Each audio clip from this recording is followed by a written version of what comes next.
Hello दोस्तों, आज हम इस वीडियो में पढ़ने वाले हैं चीफ की दावत कहानी।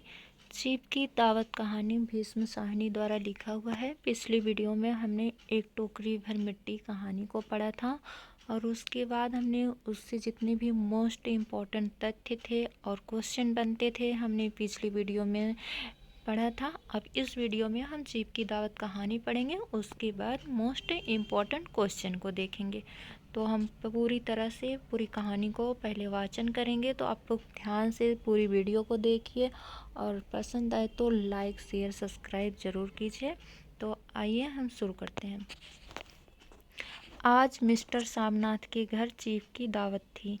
सामनाथ और उनकी धर्मपत्नी को पसीना पोंछने की फुर्सत न थी। पत्नी ड्रेसिंग गाउन पहने, उलझे हुए बालों का जूड़ा बनाए, मुंह पर फैली हुई सुर्खी और पाउडर को मले और मिस्टर सामनाथ सिगरेट पर सिगरेट फूंकते हुए चीज़ों की फहरिस्त हाथ में थामे एक कमरे से दूसरे कमरे में आ जा रहे थे। तो यहाँ पे जैसे घर में कोई मेहमान आने वाला रहता है तो हम लोग जैसे अपने सामान को उसको व्यवस्थित तरीके से रखते हैं, उसी प्रकार से यहाँ आज सामनाथ के घर उनके सर बॉस आने वाले हैं।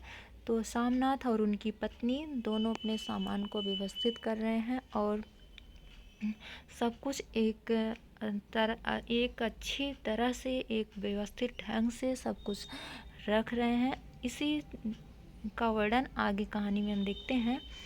आखिर 5 बजते बजते तैयारियां मुकम्मल होने लगी थी। अगर प्रश्न पूछता है कि तैयारियां कितने बजे तक मुकम्मल हो गई थी तो समय था 5 बजे।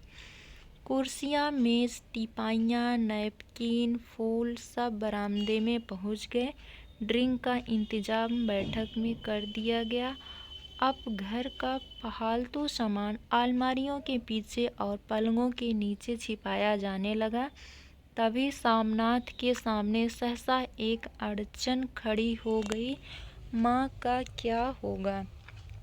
सामान तो सब कुछ अलमारी के पीछे रख दिया जाता है और थोड़ी बहुत सामान जो रहता है वो पलंग या चारपाई के नीचे रख देते हैं। उसी टाइम सामनाथ के मन में एक अचानक से ख्याल आता है कि अरे माँ का क्या होगा, क्योंकि माँ तो कोई सामान की चीज़ तो है नहीं कि हम उनको किसी अलमारी में ले जाके रख देंगे, पहली बात है। और ये सामनाथ के मन में ऐसा इसलिए आता है कि माँ का क्या होगा, क्योंकि उनकी माँ एक विधवा हो गई थी। तो उनको ये लगता है कि कहीं हमारे बॉस इनकी बात को ना समझ पाए और ये सो गई तो घराटे लेने लगी। तो यही सब का वर्णन है माँ के बारे में। तो आगे हम देखते हैं। इस बात की ओर ना उनकी कुशल गृहिणी का ध्यान गया था। मिस्टर सामनाथ श्रीमती की ओर घूमकर अंग्रेजी में बोले, माँ का क्या होगा? श्रीमती काम करते करते ठहर गई और थोड़ी देर तक सोचने के बाद बोली, इन्हें पिछवाड़े इनकी सहेली के घर भेज दो। रात भर बेशक वहीं रहें, कल आ जाएं। तो सामनाथ अपनी पत्नी से जब कहते हैं कि माँ का क्या होगा तो उनकी पत्नी माँ के लिए सलाह देती है कि माँ को इनकी सहेली के घर पीछे, जो सामनाथ के घर के पीछे उनकी सहेली रहती थी, तो कहती है कि इनको सहेली के घर भेज दीजिए। सामनाथ सिगरेट मुंह में रखे सिकुड़ी आंखों से श्रीमती के चेहरे की ओर देखते हुए पल भर सोचते रहे। फिर सिर हिलाकर बोले, नहीं, मैं नहीं चाहता कि उस बुढ़िया का आना जाना यहाँ फिर से शुरू हो। पहले ही बड़ी मुश्किल से बंद किया था। माँ से कहे कि जल्दी ही खाना खा के शाम को अपनी ही कोठरी में चली जाए। मेहमान कहीं 8 बजे आएंगे, इससे पहले ही अपने काम से निपट लें। तो अगर प्रश्न पूछता है कि मेहमान कितने बजे तक आने वाले थे तो उसका समय है 8 बजे। सुझाव ठीक था, दोनों को पसंद आया, मगर फिर सहसा श्रीमती बोल उठी, जो वह सो गई और नींद में खर्राटे लेने लगी तो साथ ही तो बरामदा है जहाँ लोग खाना खाएंगे। तो इन्हें कह देंगे कि अंदर से दरवाज़ा बंद कर ले, मैं बाहर से ताला लगा दूंगा, या माँ को कह देता हूँ कि अंदर जाकर सोए नहीं बैठी रहें, और क्या। और जो सो गई अगर जो सो गई तो डिनर का क्या मालूम कब तक चले। 11 बजे तक तो तुम ड्रिंक ही करते रहते हो। सामनाथ कुछ खींच उठे, हाथ झटकते हुए बोले, अच्छी भली यह भाई के पास जा रही थी, तुमने यूं ही खुद अच्छा बनने के लिए बीच में टांग अड़ा दी।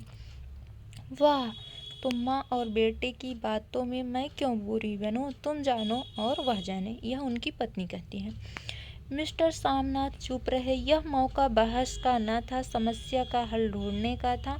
उन्होंने घूमकर माँ की कोठरी की ओर देखा। कोठरी का दरवाजा बरामदे में खुलता था। बरामदे की ओर देखते हुए झट से बोले, मैंने सोच लिया है। और उन्हीं कदमों में माँ की कोठरी के बाहर जा खड़े हुए। माँ दीवार के साथ एक चौकी पर बैठी दुपट्टे में मुंह से लपेटे माला जप रही थी। सुबह से तैयारियां होती देखते हुए माँ का भी दिल धड़क रहा था। बेटे के दफ्तर का बड़ा साहब घर पर आ रहा है, सारा काम सुबह से चल जाए। माँ, ये सामनाथ कहते हैं, माँ आज तुम खाना जल्दी खा लेना, मेहमान लोग 7:30 बजे आ जाएंगे। माँ ने धीरे से मुंह पर से दुपट्टा हटाया और बेटे को देखते हुए कहा, आज मुझे खाना नहीं खाना है बेटा, तुम जो जानते हो, मांस मछली बने तो मैं कुछ नहीं खाती। जैसा भी हो अपने काम से जल्द